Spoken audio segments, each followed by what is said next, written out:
지난해 0.78명대인 합계 출산율이 불과 2년 뒤엔 0.65명으로 떨어질 것이란 전망이 나왔습니다. 저출산의 우리나라 총 인구는 50년 뒤에 3,600만 명대로 추락할 것으로 예측됐습니다. 취재기자 연결합니다. 이승은 기자. 네, 경제부입니다. 올해와 내년 외국인 유입으로 우리나라 인구가 소폭 증가할 것으로 보이는데요. 2025년부터는 다시 급감할 것으로 보인다고요? 그렇습니다.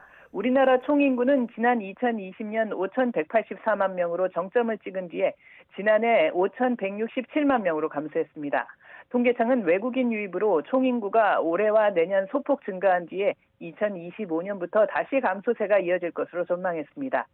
20년 뒤엔 4,985만 명으로 5천만 명대가 깨지고 50년 뒤에는 3,622만 명이 될 것으로 전망했습니다. 올해보다 30%, 1,500만 명 정도 줄어서 1977년 수준입니다. 여성 한 명이 평생 낳을 것으로 기대되는 자녀 수인 합계 출산율은 코로나 사태로 혼인이 급감한 영향이 가세해서 2025년 0.65명까지 떨어질 것으로 예상됐습니다.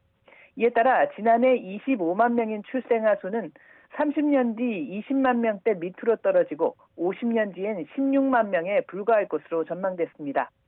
생산 연령 인구는 50년 뒤 1,658만 명으로 지난해의 45% 수준으로 떨어질 것으로 보입니다. 이에 따라 생산 연령 인구 비중은 OECD 국가 중 가장 높은 수준에서 50년 뒤에는 가장 낮은 46% 수준으로 떨어질 것으로 보입니다. 65세 이상 고령 인구 비중은 48%로 급등해 OECD에서 가장 높은 수준으로 전망됩니다.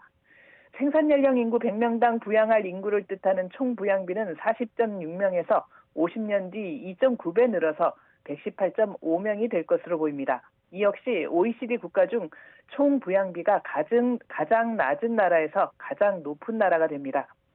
전체 인구를 나이 순서로 나열할 때 한가운데 있게 되는 사람의 나이를 뜻하는 중위 연령은 지난해 44.9세에서 50년 뒤에는 63.4세로 높아질 전망입니다. 이 같은 통계는 합계 출산율이 2026년부터 조금 상승하는 중간 수준의 시나리오에 기반합니다. 통계청은 이 같은 조건 아래서도 2090년 우리나라 인구가 2천만 명대로 감소할 것으로 전망했습니다. 지금까지 경제부에서 YTN 이승은입니다.